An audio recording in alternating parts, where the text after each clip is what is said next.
घटना आहे जागतिक राजकारणासाठी. ही अत्यंत वाईट आणि दुःखद घटना आहे मध्य पूर्व आशियातील स्थैर्यासाठी. इराणचं कमजोर होणं हे भारतासाठी सुद्धा अत्यंत घातक आहे. कारण ज्या पद्धतीनं आता इराणवर अमेरिका आणि इस्रायल ताबा घेईल, हळूहळू ही पावलं भारताच्या दिशेनं पडू शकतात. नेतन्याहू आज आहे उद्या नसतील, पण भारत हा एक महान देश आहे. आधीच नरेंद्र मोदींनी अमेरिकेबरोबर केलेल्या ट्रेड डीलमुळे भारत अमेरिकेचा गुलाम झालेला आहे व्यापारी करारात. जर अमेरिकेनं इराणमध्ये पाय रोवले, पाकिस्तानच्या युद्धामध्ये, पाकिस्तान अफगाणिस्तानच्या युद्धामध्ये ट्रम्प पूर्णपणे पाकिस्तानला मदत करत आहे. लक्षात घ्या, पाकिस्तानला अर्थसहाय्य, पाकिस्तानला मिसाईल्स, पाकिस्तानला शस्त्र पुरवण्याचं काम प्रेसिडेंट ट्रम्प करत आहेत. आणि प्रेसिडेंट ट्रम्पनी पाकिस्तान आणि अफगाणिस्तानच्या युद्धामध्ये 2 दिवसापूर्वी पाकिस्तानचे पंतप्रधान आणि पाकिस्तानच्या जनरलच्या शौर्याचं कौतुक केलेलं आहे. ह्याच्यावरसुद्धा भारताच्या परराष्ट्र खात्याकडून साधं निषेधाचं शब्द बाहेर पडला नाही. मग भारताचं परराष्ट्र धोरण काय आहे, भारताची जागतिक भूमिका काय आहे? की फक्त जाऊन परदेशात जाऊन फिरायचं आणि नेत्यांना मिठ्या मारून फोटो पाठवायचे भारतामध्ये, हेच आहे का? खोमेनी यांचं दुर्दैवी निधन, हत्या ही भारतासाठी सुद्धा धक्कादायक आहे, इतकंच मी सांगू शकतो. पूर्णपणे. पण आपल्या देशानं कोणतीच भूमिका या संदर्भात घेतली नाही. भूमिका घेणं गरजेचं असतं. इतकं मोठं युद्ध सुरू आहे आपल्या देशाच्या सीमेवर. मग भारत, मग पाकिस्तान अफगाणिस्तान असेल, इराण इस्रायल असेल, इराण दुबई असेल, इराण आणि अमेरिका असेल, हे युद्ध भारताच्या दारापर्यंत आलेलं आहे. या युद्धामुळे भारताचं आर्थिक व्यवस्था कोलमडण्याची शक्यता आहे. या युद्धामुळे भूगोल बदलण्याची शक्यता आहे भारताच्या सीमेवरील. आणि ह्या युद्धामुळे भारताला चटके बसण्याची शक्यता आहे. तरीही मोदी या युद्ध काळामध्ये इस्रायलला गेले आणि दुसऱ्या दिवशी इराणवर बॉम्ब पडले. जागतिक स्तरावरती भारताची नाचक्की झालेली आहे. अनेक तरुण तिथे तरुणी जे शिक्षणासाठी गेलेले आहेत ते अजूनही अडकलेले आहेत, त्याच परिस्थितीत आहेत. अनेक विमानं जी आहेत ती रद्द करण्यात आलेली आहेत. नाही, सर्वत्र बसेल. आखाती राष्ट्रामध्ये, मग दुबई असेल, कुवेत असेल, बहरीन असेल, इस्रायल असेल, अनेक ठिकाणी भारतीय पर्यटक अडकून पडलेले आहेत. कामधंद्यासाठी गेलेले उद्योजक अडकून पडलेले आहेत. विमानतळांवरती हल्ले झालेले आहेत. आणि भारतीय परराष्ट्र खातं काय करत आहे याच्याविषयी सगळ्यांना आता उत्सुकता की हे कसे सोडवणार, कसे येणार परत भारतामध्ये. पुण्यातलं एक कुटुंब आहे, मला मगाशीच अभय छाजेड यांचा निरोप आला, मी बोललो काही लोकांशी. त्यांचे कुटुंब आणि त्यांचा परिवार तिथे अडकलेला आहे. ही अत्यंत दुर्दैवी गोष्ट आहे की ज्या पद्धतीनं खोमेनीला मारलं, त्याचं कुटुंब मारलं, त्याची नातवंड मारली, हे क्रौर्य आहे. लष्करी बंदोबस्त वाढवावा लागेल भारताचा का वाटाणा नाही, हा प्रश्न वेगळा आहे. आणि इराणवरचा ज्या पद्धतीनं हल्ला अमेरिका आणि इस्रायलने मिळून केलेला आहे आणि त्याच्यामध्ये खोमेनी ठार झालेले आहेत, याच्यावरती भारतानं भूमिका घेणं गरजेचं असं माझं म्हणणं आहे. हा प्रश्न इराण किंवा इस्रायलचा नाही, इराण किंवा अमेरिकेचा नाही आहे. हा प्रश्न एखादा देश गुंडागर्दी करून एखादा देशाचा कशा प्रकारे ताबा घेतो, बरं का. जसं आपल्याकडे गँगवॉरमध्ये होतं तसंच आहे ना ते. ज्या पद्धतीनं वेनेझुएलाच्या राष्ट्रपतीला अमेरिकेच्या सैन्यानं किडनॅप करून आपल्या तुरुंगात टाकलं, अशी परिस्थिती उद्या या देशातल्या, जगातल्या कोणत्याही राष्ट्रावरती येऊ शकते. कोणालाही उचलून अमेरिका इस्रायल एकत्र येऊन उचलून आपल्या तुरुंगात डांबवू शकतात किंवा मारू शकतात. त्याच्यामुळं मोदी हे विश्वगुरू आहेत. मोदी हे विश्वगुरू असा डंका पिटला जातो. त्याच्यामुळे विश्वगुरूंनी या संदर्भात एक भूमिका घेणं गरजेचं आहे.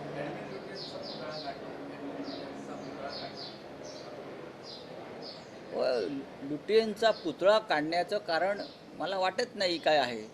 लुटियन्स हा काही राजकारणी नव्हता. या देशामध्ये परदेशी कलाकारांनी निर्माण केलेल्या अनेक वास्तू आहेत. जर तुम्ही दिल्लीला गेलात, कलकत्त्याला गेलात, मुंबईत सुद्धा आहेत. ते राजकारणी नव्हते. भारताच्या स्वातंत्र्य लढ्याची ठिणगी काँग्रेसच्या स्थापनेनं निर्माण करणाऱ्या मादाम कामा होत्या. लक्षात घ्या, मादाम कामाने काँग्रेसची स्थापना केली आणि भारताला स्वातंत्र्य मिळालं पाहिजे अशा प्रकारची भूमिका घेतली. हे का गुलामीचं प्रतीक होतं का? इतके वर्ष तुम्ही त्या वास्तूमध्ये राहिलात, आताही राहताय, नाव बदलून काय करणार? पण सी राजगोपालाचारी हे नक्कीच काँग्रेसचे प्रमुख नेते होते. पंडित नेहरूंचे उजवे हात होते. दक्षिणेत निवडणुका आलेल्या आहेत, केरळ आणि तामिळनाडूमध्ये, म्हणून लुटियन्स काढून सी राजगोपालाचारींना तिथे बसवलं, बाकी काही नाही.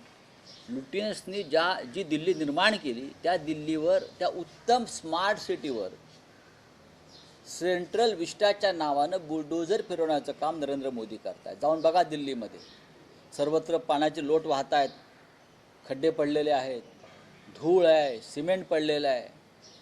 जे संसद भवन मोदीने उभारलं आहे त्यांच्या विमल पटेल नावाच्या एका लाडक्या आर्किटेक्टच्या माध्यमातून, तो म्हणते गुजरातमधला लग्नाचा मोठा हॉल आहे, मंगल कार्यालय आहे, बँकेट आहे. जाऊन बघा तुम्ही, कोंडवाड आहे. आता साऊथ आणि नॉर्थ ब्लॉकमधून मोदींनी आपलं कार्यालय हलवलं काहीतरी सेवा तीर्थच्या नावानं. त्याने काय होणार आहे? ही सगळी जरी ब्रिटिशांनी बांधलेल्या इमारती होत्या तरी आपण स्वातंत्र्य लढा करून या इमारती आपल्या ताब्यात घेतलेल्या आहेत. हे मोदी विसरले आहेत. मोदींना या इमारतींचा आणि वास्तूंचा राग यासाठी येतो आहे कारण त्या स्वातंत्र्य लढ्यामध्ये नरेंद्र मोदी आणि त्यांच्या पक्षाचे पूर्वज नव्हते. ही त्यांना खंत आहे. हा त्यांना एक अपराधीपणाची जाणीव आहे आणि म्हणून त्यांना या सगळ्या गोष्टी नष्ट करायच्या आहेत. मग मोदी विदेशी गाड्या का वापरतात? विदेशी घड्याळं का वापरतात? गुलामी म्हणताय ना का? मग इंग्लंडला का जाता? इंग्लंडच्या प्राईम मिनिस्टरला मिठी का मारता जाऊन? याचं उत्तर त्यांनी द्यावं. प्रेसिडेंट ट्रम्प बरोबर केलेला करार हे गुलामीचं प्रतीक नाही का? तुम्ही कोणाला फसवताय? असे अनेक ऐतिहासिक नाव आहेत आणि आत्ताच नाव बदलण्याचं मागचं कारण मी आपल्याला बोललो की दक्षिणेतल्या निवडणुका, केरळ आणि तामिळनाडू राज्याच्या निवडणुका आहेत, त्याच्यामध्ये त्यांना सांगायचे बघा आम्ही सी राजगोपालाचारीचा पुतळा राष्ट्रपती भवनात बसवला आणि ब्रिटिश आर्किटेक्ट लुटियनचा पुतळा काढला. हा एक प्रचाराचा भाग आहे. AIGचा जो अहवाल आलाय 22 पाणी त्याच्याबद्दल रोहित पवार यांनी ट्विट केले, टीका करतात ते, कारण बारामती जिल्ह्यामधलं बारामती विमानतळ अशा प्रकारचे उल्लेख या अहवालात किती गांभीर्याने अहवाल आहे ना. मला असं वाटतं या विषयावरती रोहित पवार अत्यंत अभ्यासपूर्ण पद्धतीनं एक बाजू मांडतायत, अभ्यास करून एक भूमिका मांडतायत, की त्यांनाच मांडू द्या. बोलिए क्या है आपका?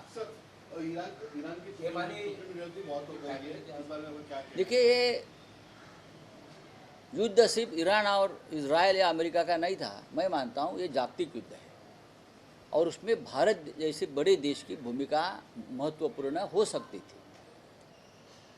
भारत एक बड़ा देश है, एशिया का बड़ा देश है, चाहे चीन हो, चाइना हो, भारत है, नॉर्थ कोरिया है. ये हमारी जिम्मेदारी थी कि ये युद्ध रोकने की. नरेंद्र मोदी अपने आप को विश्वगुरु कहलाते हैं. उनके जो भक्त मंडल है, अंधभक्त, उनको विश्वगुरु मानते हैं ना. तो विश्वगुरु का ये काम होता है जब अपने आसपास कोई इस प्रकार का दंगा फसाद होता है, युद्ध होता है, तो उसको रोकने के लिए एक भूमिका लेनी चाहिए, एक स्टैंड लेना चाहिए. मोदी जी इजराइल गए 2 दिन पहले और तुरंत युद्ध शुरू हो गया. उसका क्या मतलब निकालेंगे लोग? ईरान हिंदुस्तान का एक भरोसेमंद मित्र था, हमेशा रहा. कश्मीर के मामले में ईरान ने हमें हमेशा साथ दी है, मदद दी है. हमें सस्ते में तेल देता था, हमसे अच्छा ट्रेड करता था. लेकिन जब ईरान में संकट आया तो हमारी लीडरशिप, भारत की लीडरशिप ने चुप बैठना पसंद किया और अमेरिका और इजराइल को समर्थन दिया। ये इतिहास में उसकी नोंद रहेगी। बात ऐसी है कि खोमेनी के निधन से मध्य पूर्व एशिया का पॉलिटिकल बैलेंस बिगड़ गया और शायद भूगोल भी बदलेगा, ज्योग्राफी बदलेगी और उससे भारत को भी खतरा पैदा हो सकता है। मोदी रहेंगे नहीं रहेंगे, कल नेतन्याहू भी नहीं रहेंगे, लेकिन भारत रहेगा। लेकिन जो खतरा अब पैदा हुआ है हमारे आसपास, उसके लिए हम जिम्मेदार हमेशा नरेंद्र मोदी की लीडरशिप को और भारतीय जनता पार्टी को ठहराएंगे। तेल की राजनीति रही क्या इस बारे में? तेल की राजनीति रही, कौन सी? ऑयल की राजनीति बड़ी रही। नहीं, मुझे भारत की अमेरिका वो उनकी रहेगी। भारत इस राजनीति में कहीं नहीं है।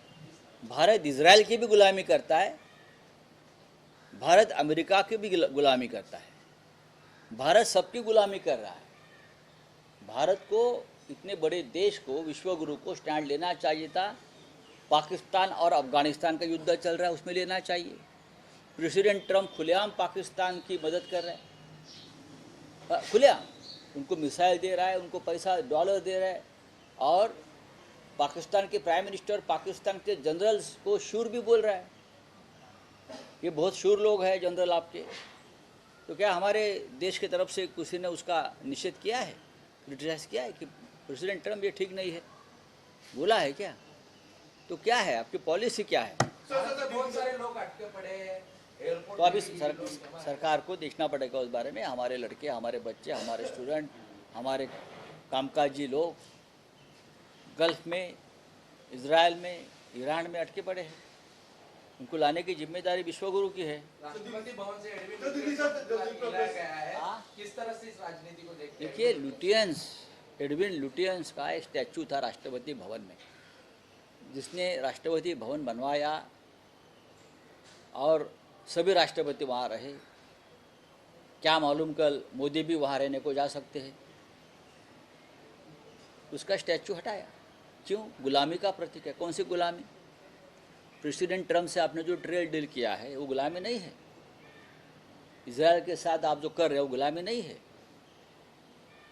देखिए, लुटियंस एक आर्किटेक्चर था जिसने नई दिल्ली को एक आकार दिया, शेप दिया, अच्छी स्मार्ट सिटी बनाई उस वक्त। वो कोई साम्राज्यवादी या वो कोई राजनेता नहीं था, लेकिन सी राजगोपालाचारी बड़े नेता थे, कांग्रेस के नेता थे।